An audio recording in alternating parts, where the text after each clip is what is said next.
کچھ انتہائی ممتاز شاگرد جو استاد کا قد اور سر دونوں اونچا کرتے ہیں، میرا بہت محبت کا سلام۔ میں پاکستان میں بغاوتاً اردو بولتی ہوں۔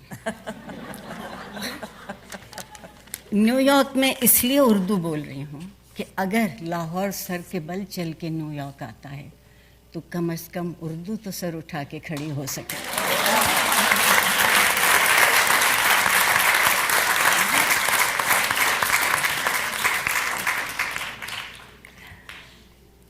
میں ممنون ہوں جو موضوع چنا گیا اور اس موضوع پر بات کرنے کے لیے 10 منٹ ہیں۔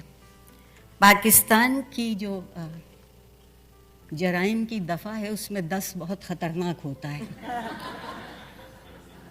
لیکن خیال کی زندگی کے لیے 10 منٹ صدیاں ہوتی ہیں، اور منٹو کے لیے 10 منٹ ہزاروں صدیاں ہوتی ہیں۔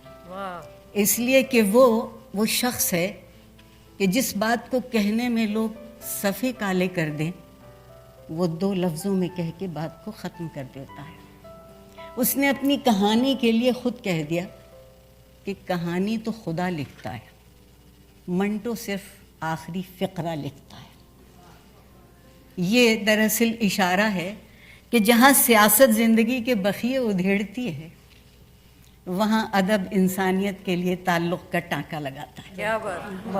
اور اس تعلق کے ٹانکے کو نہ اس کا کوئی وقت ہے، نہ دورانیہ، نہ لمبائی، نہ اونچائی، نہ چوڑائی۔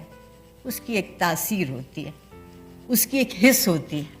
وہ آپ کے دل کو مٹھی میں لے لے تو صدیاں 10 منٹوں میں بیت سکتی ہیں، اور اگر وہ آپ کی مٹھی کو خالی ہی چھوڑ دے تو پھر صدیوں کا سفر بھی بیکار جاتا ہے۔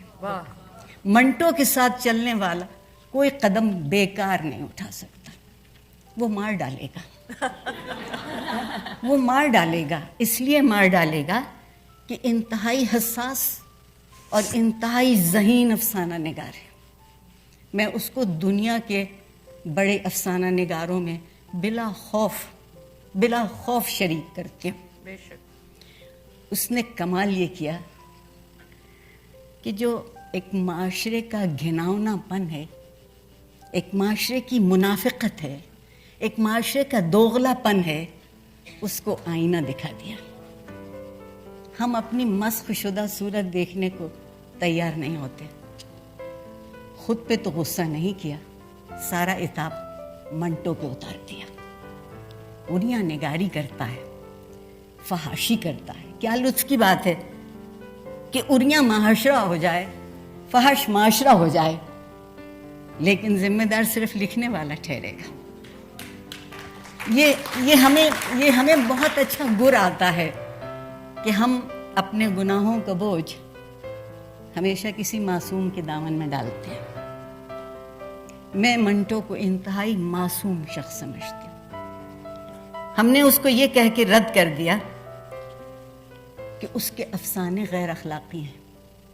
ہم نے یہ تسلیم نہیں کیا کہ معاشرہ غیر اخلاقی تھا اور وہ اس غیر اخلاقی معاشرے کی صرف تصویر کھینچ رہا تھا، بہت معمولی لفظوں میں۔ یہاں کہا گیا کہ یہ زنانہ مجلس ہے۔ آپ کو معلوم ہے زنانہ مجلس میں اردو ادب کے 2 بڑے طاقتور مرد موجود ہیں، ایک کا نام غالب اور دوسرے کا نام منٹو، مگر میں انہیں عورتوں اور مردوں کے خانے میں تقسیم نہیں کرتی۔ خدا کی تخلیق میں جو سب سے بڑی چیز ہے وہ انسان ہے، عورت بھی ہو سکتی ہے، مرد بھی۔ تو کیا ضروری ہے کہ ہم اس کے لیے بھی کہیں نہ کہیں سے ایک صنف کا ٹاکا ڈھونڈ کر لائیں۔ منٹو پہ ہم نے حملے کی، یورش کی، خفا ہوئے۔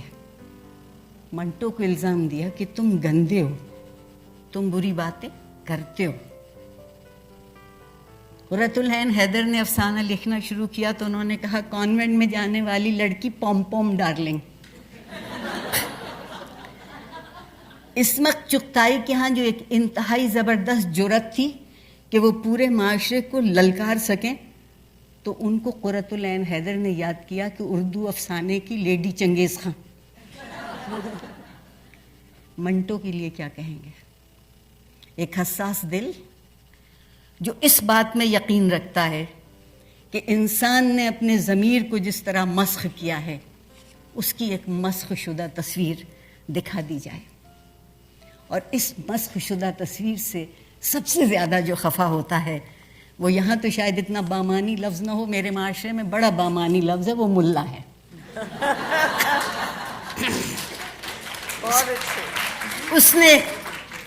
اس نے یہ سوچ لیا ہے کہ خدا اور مذہب دونوں کی ٹھیکیداری صرف اس کے ذمے ہے. پروردگار ہمیں پیدا کر کے فارغ ہو گئے اور ہم پر صرف حساب کتاب کرنے کے لیے ملا کو نافذ کیا. خدا علامہ اقبال کو خوش رکھے، انہوں نے بڑی اچھی بات کہہ دی تھی کہ دین ملا فی سبیل اللہ فساد. اگر آپ اس وقت جنوبی ایشیا میں دیکھیے تو دونوں طرف کے ملا جی بھر کے فساد کر رہے ہیں، جس میں عام آدمی کی حیثیت کا، ذہانت کا، احساس کا، محبت کا کوئی دخل نہیں ہے. منٹو کے افسانے معاشرے کی دو رخی کو ظاہر کرتے ہیں، اور وہ خفا ہم سے اس لیے ہے کہ اسے یہ پسند نہیں کہ جو آنکھ کے سامنے ہو اس سے انکار کر دیا جائے. وہ حالت انکار کا منکر ہے اور حالت اقرار کا پیغمبر. کیا بات ہے. جو حالت انکار کا منکر ہو، جو یہ سکھاتا ہو کہ تسلیم کر لو، باتوں کو مان لو، اس لیے کہ بہتری کی صورت اسی وقت پیدا ہوتی ہے جب ہم اپنی کمزوری کو تسلیم کر لیتے ہیں. لیکن ہمارے ہاں جو دعوے دار ہیں ترقی کے، وہ یہ سمجھتے ہیں کہ اگر ہم نے کمزوری کو تسلیم کر لیا تو ہم تو پسپا ہو جائیں گے. خود پہ نظر رکھنا سب سے مشکل کام ہے، اسی لیے ملا صرف مجھ پر اور آپ پر نظر رکھتا ہے. میرے نزدیک جنوبی ایشیا کا جو کمال ہے، ایک مشترک تاریخ ہے، ایک مشترک تہذیبی ورثہ ہے. وہ تہذیبی ورثہ جس پہ ناز کیا جائے، جہاں کبیر کی آواز بھی گونجتی ہے، جہاں خسرو کا گیت بھی گنگناتے ہیں، جہاں نظام الدین اولیاء کہتے ہیں کہ تم کوئی بھی ہو اس کے تو ہو، اگر اس کے ہو تو ہمارے ہو، جہاں اپنانے کا یہ عالم ہو، اس میں ہم لکیریں کھینچتے ہیں. ہم نے اب ایک نئی تہذیب ایجاد کی ہے جو پل بنانا منع کرتی ہے، دیواریں کھڑی کرنے کو جائز جانتی ہے، اور ہم سمجھتے ہیں کہ اصل معاشرہ طاقتور اسی طرح ہوگا. منٹو تو انسان کو انسان کے قریب لانا چاہتا ہے. جو فاصلہ انسان نے پیدا کیا، کبھی مذہب کے نام پہ، ہے نا، ربانی گھر بیٹھی ہیں ایک لفظ بول سکتی ہوں، کبھی سیاست کے نام پہ، کبھی منصب کے نام پہ، اور اگر ہم کبھی اکٹھے نہیں ہوئے تو محبت کے نام پہ، احساس کے نام پہ. ہم نے کبھی ایک دوسرے کو انسان سمجھ کے نہیں جانا. منٹو کو شکایت اس بات کی ہے کہ جن لوگوں کی بے بسی کو کچھ لوگوں کے تکبر نے خریدا اور اپنے نفس کی پرورش بنایا، ان کی روح گندی ہے، وہ بدن گندے نہیں ہوئے. معاشرہ اس لیے خفا ہو گیا کہ اس نے روح کے زخم دکھا دیے. منٹو سے زخمی بدن تو گوارا ہے، زخمی روح گوارا نہیں ہے. وہ صرف ایک بات چاہتا ہے کہ کسی صورت سے یہ احساس ہو سکے کہ انسان کی تہذیب کی بنیاد صرف چند لفظوں پر اور عادتوں پر نہیں ہوتی، ان قدروں پر ہوتی ہے جو تہذیب میں ڈھلتی ہیں تو رویہ بن جاتی ہیں. کیا بات. اور جب وہ تہذیبی رویہ بن جاتی ہیں تو پھر زندگی شائستگی کی شکل اختیار کرتی ہے.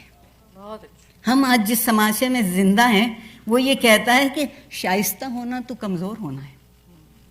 جس قدر آواز اونچی ہو، لہجہ کرخت ہو، الفاظ نارواں ہوں، اسی قدر ہم اچھے ہیں. جب وہی لفظ منٹو اپنے افسانے میں دہرا دے تو ہم کہتے ہیں یہ تو کیا بےہودہ زبان لکھتا ہے. کوئی پوچھے کہ بولنے والے ہودہ زبان بول رہے تھے. کوئی یہ پوچھ لے ان سے. ایک بے خبر اور بے حس معاشرہ منٹو کو اچھا نہیں جان سکتا. منٹو ایک حساس لکھنے والا ہے اور وہ زخموں پر نہ مذہب کی، نہ سیاست کی، نہ دوغلے پن کی، نہ منافقت کی ریشمی چادر نہیں چڑھاتا. وہ اس چادر کو کھینچتا ہے کہ یہ زخم تمہارے ہیں اور ان زخموں کا مداوا بھی تم ہی کرو گے، اس کا مرہم بھی تم ہی تلاش